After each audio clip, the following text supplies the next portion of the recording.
Seattle was founded in 1851, and many moved there since due to the ideal geography and profitable businesses. A growing population demanded a sports culture, which was met with the creation of Seattle's first professional sports team. American businessman Sam Schumann founded the Sonics in 1967. Playing in the Seattle Center Coliseum, built in 1962 for the World's Fair, many had high hopes regarding what the Sonics could achieve. However, their first season they finished with a record of 23-59, and there had not been much of a crowd following the initial excitement. Legendary Bill Russell coached the team to a record of 43-39 during the season, and a knockout of the Detroit Pistons in the first round of the playoffs. William Felton Russell, candidate for Coach of the Year with the job that he's done with this young Seattle team, featuring 6 rookies. There's never been a team that's gotten into the NBA playoffs with that many rookies. His 19 points is back in the contest. That's him, number 32. Unfortunately, their journey fell short as the Golden State Warriors beat them 4-2 in the semifinals. This defeat did not stop the Sonics as the team continued to improve each upcoming year. The 1977-78 season was memorable as the Sonics made it to the NBA Finals, the first time in franchise history. It's all tied up. 1 second to go. Coming up their head. We're ahead. Right. The Sonics win it by 1 with 1 second to go. 114 to 113. I forgot the 3-point shot. Sensational. It has come down to the last 26 seconds of Game 7. Seattle SuperSonics trailing the Washington Bullets 101-97. It's now starting to show on even the fans' faces. It began 8 months ago. Dennis Johnson begins the countdown. They must shoot quickly. It is in and out. Until with control. It is about to end. Bobby Dandridge. He will be our most valuable player. Bobby Dandridge voted the CBS most valuable player in the NBA Championship Series. And the celebration can begin in Washington. After such a great season, the saddening loss to the Washington Bullets in the finals after an exciting 4-3 series heavily impacted the team. They are fired up for next year, and so were the fans.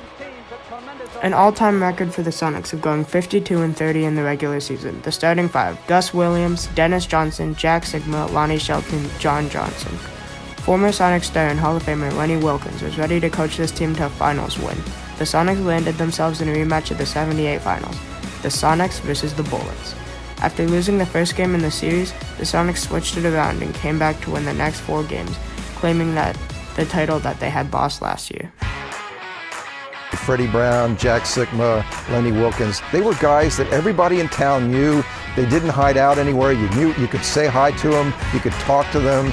They were like our guys. Lenny Wilkens, who put the team together as the player personnel and general manager with Zolly Bolchek, made some great trades and drafted Jack Sigma, and we won an NBA title, and the city was bonkers because that had never been done before, which was a nice accomplishment for the whole community. The championship trophy of the world. Sam and Lenny bring it down the rampway to Seattle. 400,000, certainly more than 250,000 people, squeezed into the downtown area. An ecstatic crowd swarmed towards the small antique cars carrying the players, the coaches, the staff of the team that came so close last year, then came back from defeat this year to take the title in just 5 games. In all this surge of humanity, there were nothing but smiles, and the sign that we're number 1. An S! Give me an O! Give me an N! Give me an I! Give me a C! Give me an S! Now tell the whole world who's the world champion!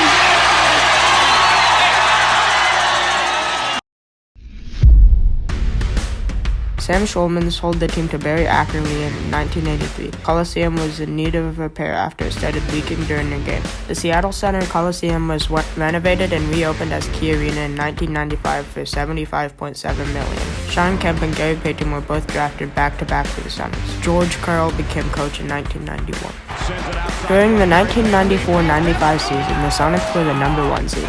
No one expected them to lose in the first round of the playoffs to the 8th seed, the Nuggets. Just like the 79 season, the Sonics jumped straight back after a heavy loss. It wasn't just the players that were leading the games, but the fans as well. It was tough to get a ticket to Key Arena. Everybody was going. That's all you talked about. It was just surreal to the point where Key Arena was rocking all the time. If you would have been in that arena, the fans were going crazy. They are the one who kept us in the game a lot of times. 96, those games with Utah, I mean, the town just stopped when those games were played.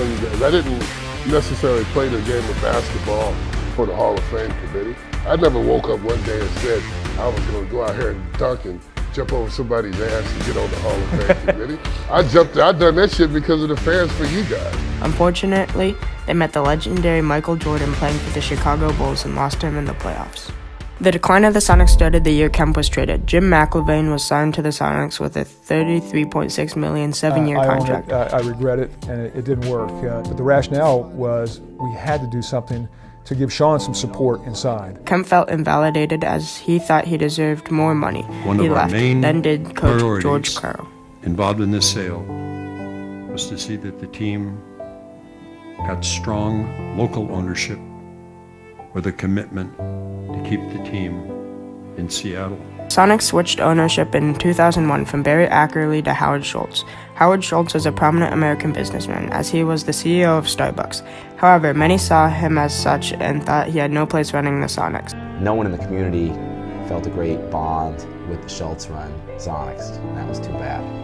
I didn't think the Sonics were a compelling product, to be quite honest with you. I think at the end of the day, it was mismanaged. Their moves they made took them from a great franchise to a terrible franchise, and they have to deal with that. Schultz helped bring growth and money to the team, but his success quickly fell, starting with Gary Payton. Payton wanted a better contract with a higher salary but did not receive this. Fans were angered by having to watch the face of the team. The team went down from there on. I think if I would have stayed, it would have been a little bit more different. The Sonics began losing heavily. On top of this, the team faced financial troubles. Key Arena was due for an upgrade, but the team was still in debt from the last renovation. Played at 100% capacity, we would still be below NBA average by a significant amount for the revenue generated by Key Arena. Schultz tried bargaining with the city for a new arena, but he had no success. As a businessman, he turned to the possibility of selling the team. This ownership group did not get involved to make a profit, but I can assure you we did not get involved to lose $60 million. And with no light at the end of the tunnel either. Substantial amount of work has been done for the baseball and football teams, and I'm here personally to find out whether the same is being considered fairly for the NBA. If not, that's a decision that we can accept, but then we'll have to act on it ourselves. In 2006, this threat became reality. American businessman Clay Bennett purchased the Sonics from Schultz for $350 million. He promised not to relocate the team, but his word was broken after he announced his decision to move the Sonics to his hometown, Oklahoma City. Of our effort in the trial, their commitment of time and care was the difference. So the basic financial framework of the settlement is that in exchange for basically terminating the lease at Key Arena, we will make a payment of $45 million to the city of Seattle. Fans were beyond outraged. On April 13, 2008, the Sonics played their last game at Key Arena, and 16,272 fans came out to watch them. I'll never retire my jersey in Oklahoma City. For what? I never played there. When they moved, they were one of the best franchises in the NBA, so it didn't make business sense anyway.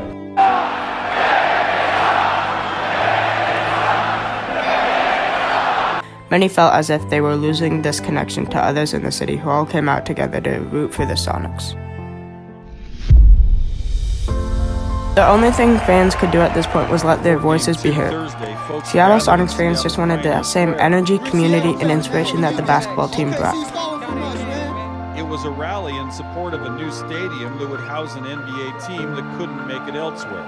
It would inspire those guys that want to play the game of basketball, and to me that means everything, man. So that's what I would like to see back in this area. I think, these people, they need a chance to, everybody wants to be able to go down there and see a LeBron James game, or see some of these young guys play. That's how these kids should get inspired. That's how I got inspired when they might go and watching these guys on TV or going to a professional game and seeing them in real life, and then your inspirations kind of flow up inside of you. Hats and shirts keep selling, which is pretty amazing considering the Sonics no longer exist. Haven't played a game in more than 14 years. Great fan base, and it's just through the power of the fans that the Sonics brand has stayed alive. For retailer Simply Seattle, the brand is still very much alive, as is the dream of one day having the Sonics back in Seattle. In 2018, an NBA exhibition game was held at Key Arena, and Sonics fans showed their aspirations. No shortage of nostalgia. Smiles dominated, and so did the Warriors in an otherwise meaningless exhibition affair. I want my Sonics back. That anger, dear NBA, that still resonates here, bring back our Sonics and KD. Muted, at least for one night. A civic celebration of what was. I miss the Sonics so badly. And what could be, with a changing footprint at Seattle Center. Perhaps a permanent return will come when a new arena arises in a couple years. We need to bring them back, man. We're going to keep saying it until it happens. The same year, it was announced Key Arena would be renovated. The NHL decided to expand to Seattle, but the NBA had not made any further advancements. Seattle Center under construction. The NHL is on its way to Seattle in 2021, but a lot of us, yes, anxious for the NBA to come back. Commissioner Adam Silver says there are no plans for Seattle or expansion in the near future. But that new arena moves Seattle to the top of the list for relocation or expansion. The NBA is ready to make that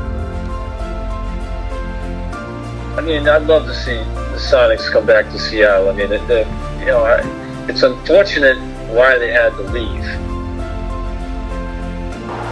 A $1.5 billion renovation and an NHL team later, fans and his former coach say they know it's only a matter of time before professional basketball makes a new permanent home in the Emerald City. Another exhibition game was held after the renovation and drew even more fans to the game. That is truly the talk of the stadium. Carl is back in Seattle for Monday's NBA exhibition game between the Clippers and the Blazers, and that's a big deal. My mind is it's a win, but again, the process is not in my hands. The process a little bit is in the league, but I think the fans of Seattle can show the league that we're ready to bring them back. I think the Kraken has shown, I think most of the world, that expansion in Seattle can work and will work. I am so excited to have a game in my hometown of Seattle, Washington!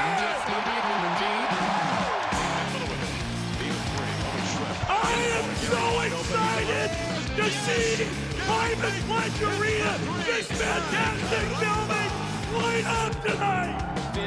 So if this is the basketball city, damn it, let's hear it. Now the one question remained. We have the stadium, we have the fans, so when will the Sonics return to Seattle? It'll happen by 2032. I think so, but one miracle at a time. I think the league is going to expand to Vegas and to Seattle.